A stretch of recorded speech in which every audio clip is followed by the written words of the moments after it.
Hi, guys. My name is Rebecca Ray Panton, and this is my first piece on Christianity, where I found myself within Christianity while learning about it in the class. So, as you know, the three topics or the three things that we're basically going to be speaking about is my new view on Christianity after learning, what stood out to me within the contents and why it stood out to me. But the way that I'm going to do it is a little bit differently.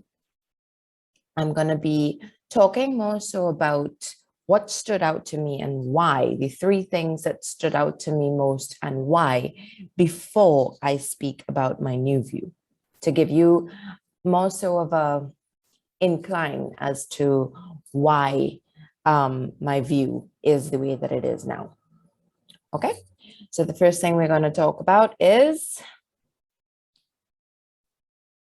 the gargoyles. So these were some demonic looking statues that were placed outside of Christian churches in Europe. It was at the top of a church, kind of staring down at the city in medieval times. And their main purpose was to encourage people into the church through fear. You see, in those times, the literacy rate was not as high as it is today. So many people would not be able to read the Bible and understand it based on what it actually said. As a result, some people would choose not to go to church. And of course, that was unacceptable in the eyes of the clergy. So the gargoyles were placed to remind people of the hell that lurks around them outside of the church and to project the church as a safer place to be. Because, of course, the gargoyle statues were not inside the church. What I also learned in research was that the gargoyle name was based on a legendary French story known as Le Gargouille. This story solidified the link between the gargoyle and the aspect of fear for me, because in this story, a demon terrorized a city in France for centuries. It would do things like swallow a ship and flood out the city and so much more. Horrible. But then a Christian priest, Father Romanus, agreed to kill the demon or tame it in exchange for the entire city's conversion to the Christian religion. And when everyone agreed, he simply tamed the beast by making the sign of the cross. Really? I mean, a beast that would swallow a ship could be tamed by a human, and the sign of the cross? That didn't make sense to me. That story was amazing because it just opened my eyes in a different way to the Christian religion, as I'm sure you can tell in my voice. So the reason that it stood out to me was because it came across as false hope. If the Christian religion was supposed to be promoting safety to the people, then why do that by causing fear? If the Christian religion was as true and honest as it claimed, then why not allow people to see that for themselves and make their own decision to enter the Christian church? Why scare them into this practice? That was a huge highlight to me because it showed me that the Christian religion didn't really want to help people who knew less or even had less. They simply wanted to own them and increase their number of followers in whatever way possible. They saw the people with lower intellect as easy takers, and then they went for it. So for me, that fact made me wonder whether or not their teachings and the overall purpose of the religion was as true as it claimed. Then we have the creation of Eve. So I think the story of Adam and Eve is infamous and known by people across the globe or in any religion. Adam was said in the Bible, in Genesis more specifically, to have been created intricately from God to look like God. So from the dust and made in the likeness of God himself. He was even the one that God spoke to directly, apparently to give warnings of what they could and couldn't do, or just to have subtle conversation. Though Eve was simply created as a helpmate for Adam, suited for him and his needs, and she was just made from Adam's rib. This story explains that these two were put in a blissful place, the Garden of Eden, where this was somewhere that carried no kind of negativity and had everything that they needed, from natural foods to every animal on the planet. God warned Adam, who later told Eve, that they were allowed to eat from any tree except the tree in the middle of the garden, which is the tree of knowledge between good and evil. If they ate from that tree, they would die. Eve, however, was influenced by Satan in the form of a serpent to eat the fruit from that tree. And of course, after that, pain, suffering, and sin was introduced to the world. So this is why it stood out to me. This stood out in an extreme way because it automatically gave an inferior look to women entirely. The story shows that God never spoke to Eve directly. So clearly Adam had a greater power or look in that sense. But then she was simply created in no time and from so much less than Adam. To me, that story made it seem like God put so much less effort into the creation of the female society and just made us available to help men when needed. Then it was also intriguing to me why the forbidden fruit was on the tree of knowledge between good and evil. If the Garden of Eden was such an immaculate place, as the Bible claimed, then what evil could be seen there? Why was that knowledge specifically so forbidden? Then we have the persecution of Christians. From what I understood, the start and initial spread of the Christian religion took place mainly over the Mediterranean area of the world. As more people changed their belief into that of the Christian belief, it was seen more so by other groups as a threat. So, for example, it was seen as a type of competition or rivalry towards Judaism and a sort of deceit against the culture of the Roman Empire as well.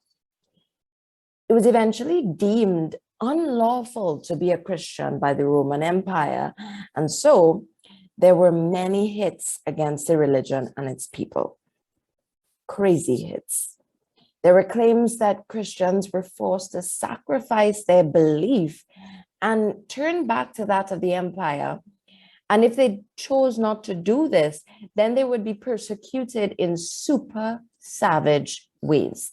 So they would be torn apart by dogs, crucified, or even placed in an arena with your fellow followers to be eaten alive by wild cats. I tried to show you that in the imagery. This was just beyond incredible to me. The reason it stood out is because it goes against what I believe. No one, even the Christians, in the same way that I thought about the gargoyles, should be forced into a particular belief or way of life. It's not a matter of religion in that sense. It's more a matter of morality to me. In the same way, I saw the gargoyles as a matter of scaring people into the Christian religion. And so I see this persecution in the same way or even worse. It's taken away people's safety, their right of choice, and forcing them to follow you in a false way. If you could torture these people to make them believe in you, then you're not worth any belief at all, in my mind. now we get to the main topic. How did the new information change my thoughts of Christianity? So this piece, I mainly want you to just listen to what I have to say, because it's a whole lot. So I can't say that this new information has ended my belief in Christianity, but I will say that it's changed my view of the afterlife. You see, to me, I've always thought that there is no way that humans can be the smartest minds of the universe. We fight way too much to understand our own minds and how they work. So how could we ever be able to understand something like the mind of God? I do believe in God as a superior mentality and a more positive being. I do believe in the concept of heaven, an amazing place that we can enter and just be after living on this earth. But after seeing these three main pieces in Christianity and getting further into the many aspects of religion in itself, I think I've formed my own unique religious opinion. To me, the stories of the Bible seem too close to the thinking of humans. So its teachings must be simply a guide written by humans, not necessarily the ultimate truth written or told by God. I more so believe in heaven being exactly as we think, beyond our imagination, and how beautiful, peaceful, and fulfilling it can be. It's a more genuine place where people can truly just be together in positivity and enjoy their moments and their surroundings blissfully. But I think that the entry into that place, a place as wonderful as that, is much harder than we think it is. I believe that God sends us onto this earth to learn how to become a genuinely sincere person. In my mind, He sends us here in multiple lives until we learn how to really be that person. And when we are, then we're able to enter heaven. So, for example, someone like Adolf Hitler, he may have been here on his first life. He didn't understand nor build so many of the key morals and value traits needed to enter heaven yet. But a person like Mahatma Gandhi, let's say, might have been here on his 525th life. He gained so much more subconscious knowledge over his many lives. These are probably experiences that he might not even be aware of, but he has developed all the genuine personality traits needed to enter and upkeep the way of life in heaven. But again, this belief is simply my own. I understand that it may not be true, or that it can change, or that something totally different can be true. Maybe even the Bible can be true. I understand that I really don't know. So possibly nothing can happen after death. This is just my own opinion, and I am very, very open to others. Though this is just super strong in my mind right now. After this new information on Christianity and just in mere thought, to me, it explains all the different personalities that we meet in life, the many different types of people, and how some just seem so much more amazing than others in so many different ways, whether it be positive ways or negative ways. I believe that God does not identify with any kind of evil or negativity. I believe that Satan does not exist. I believe that we're the only things different from God, and we are constantly developing until we can truly be able to meet him. So that's me. These are my references, a few of them. And I thank you for listening. I hope you enjoyed it. Take care.